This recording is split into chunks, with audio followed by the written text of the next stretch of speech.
Hey guys, hopefully you can hear this. I guess we'll find out at the end. I heard about a cool tool called KWFinder.com. So it stands for keywordfinder.com. And I've heard that it might be a lot better than other keyword tools.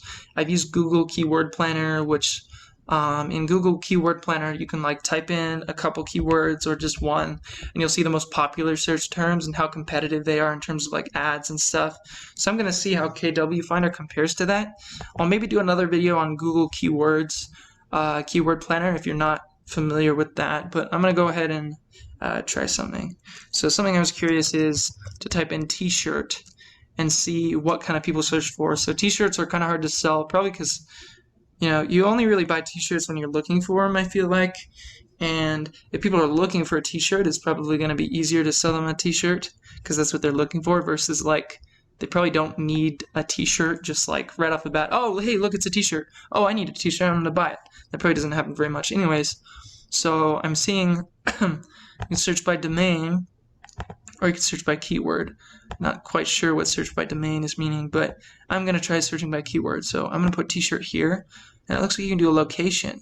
Oh, that's really cool. So you can see, like, let's say there's people that live in, I don't know, Washington, and that the people in Washington like certain things, and maybe you could see what kind of t-shirts they like, and then advertise your site in Washington. Maybe that would help you get in a more specific niche. I don't know. So anyways, I'm going to go ahead and just put United States. Let's say I'm interested in just selling stuff in the United States.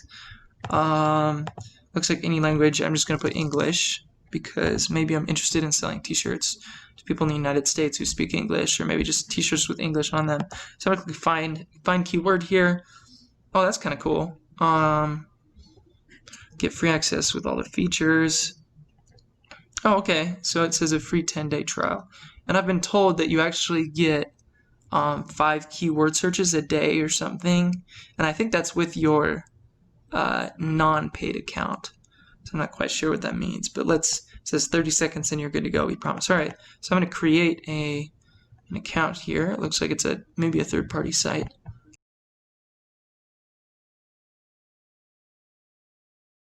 Okay, so let's go here. Your 10-day free trial has been activated.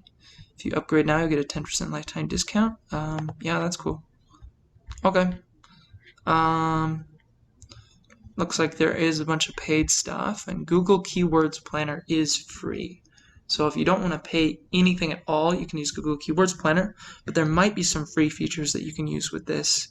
I'm not sure, but I'll try my 10-day free trial and see what happens.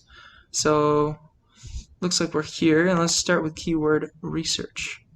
So hopefully it'll take us to keywordfinder.com. Yes, it will. Alrighty, so let's enter our keyword t-shirt, and we'll do United States, and we'll do English. We'll click find keywords, and let's see what happens. So, wow, look at all this stuff.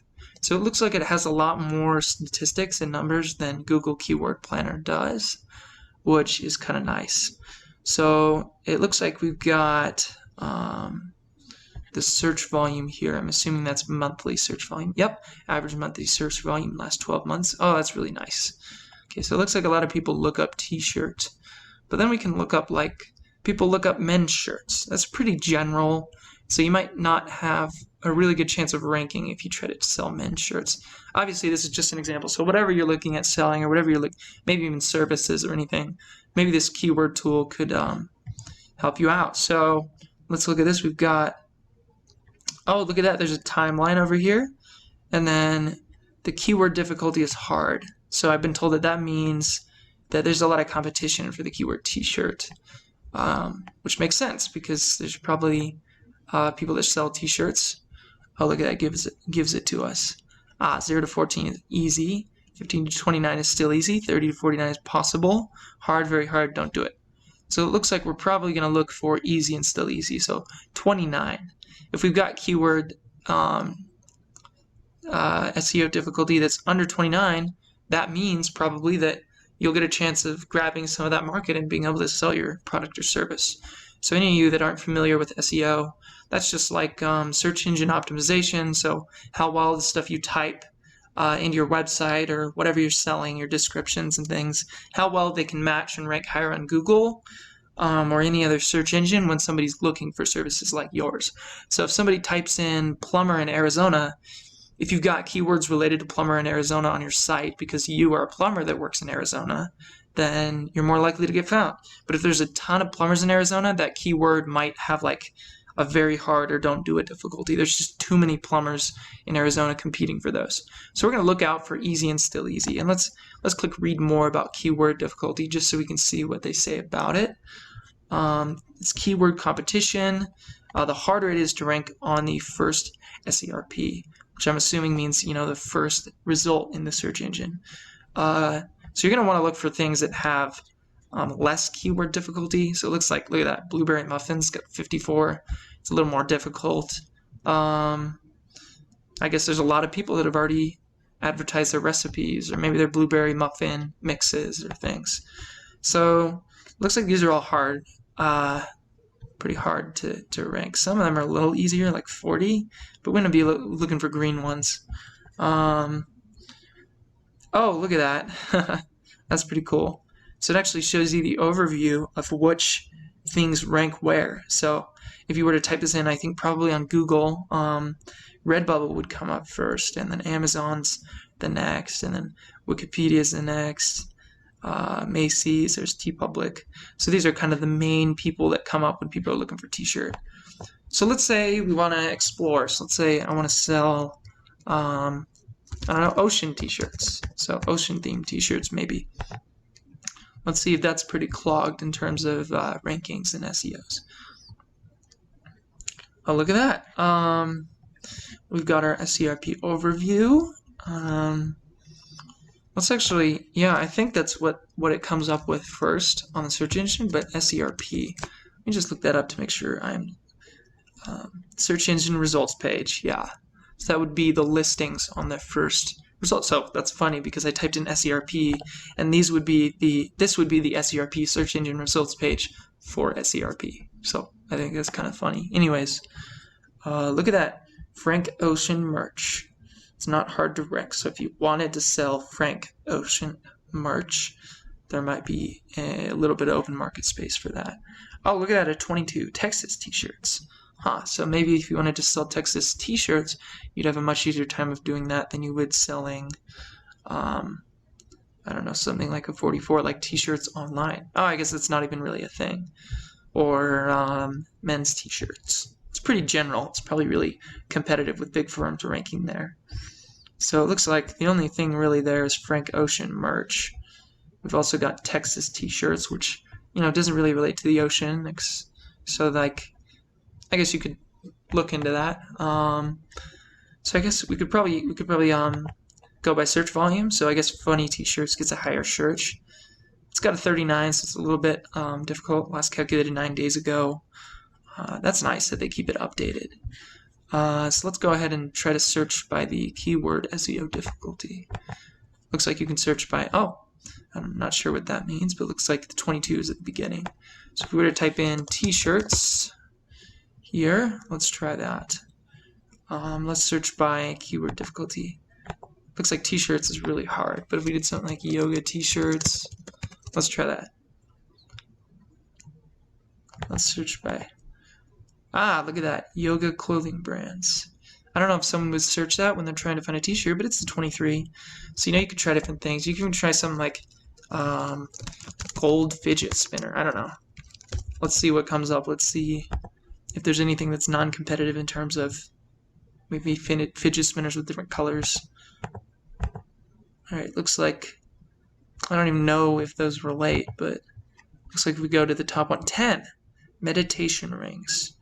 Looks like that's not super competitive. It's also got 1,200 a month daily search or monthly search volume.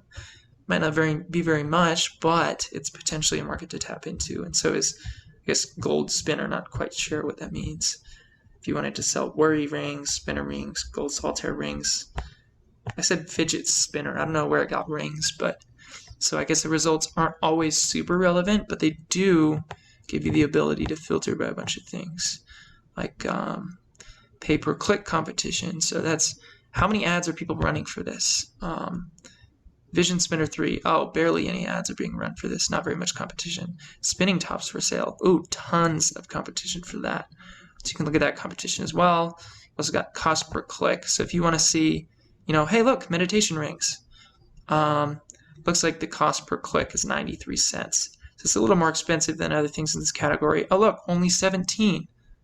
So that's a really low cost per click. So if you wanted to run ads for gold fidget spinner, which by the way, it's a 29, so it's still easy. So you could start selling these in a Shopify store or something. 3,100 a month. Wow. 3,100 people per month are searching gold fidget spinner, and it's only a 29. Any of you guys want to sell golden fidget spinners? It's kind of weird, but the more specific you get, the more likely you're able to target people. Makes it easier. Looks like, oh, that's kind of funny. It all happened in 2017. It went to like, what is that? 450K people were searching for that. Okay, now it's more like a couple thousand a month, but looks like you can go to trends too. Maybe that's going to tell you, yeah, so you can see it. See more. Wow, looks like it peaked, but it's still going, people are still, a few thousand people are still searching this every month. And the SERP looks like Amazon comes up first, Etsy, Walmart. So potentially you could actually list these maybe on Amazon. You could do drop shipping with Amazon, or you could even connect with a supplier and get them on Amazon for gold fidget spinners. You could set up a website. I'm actually really liking this. I think I'm going to use KWFinder if it remains free and lets me search a few things a day. I think it was like a limit of 5. I'm not sure though, don't quote me on that. I think I prefer this to Google Keyword Planner. So if you're looking for a really good keyword search tool, I would definitely recommend this, KWFinder.com. It's very nice to have all these different widgets telling you how easy it is and everything, versus definitely the SERP is not shown on Google Keyword Planner that I'm aware of. I also really like this layout. I like the colors. I mean, it looks nice. I know that doesn't really mean it performs well, but I think that I definitely prefer this to Google Keyword Planner. So yeah, thanks for watching. Hopefully you guys can go check this out and maybe get something out of it, and maybe find some low competition words that you could start a business around, or even add a product to your existing business.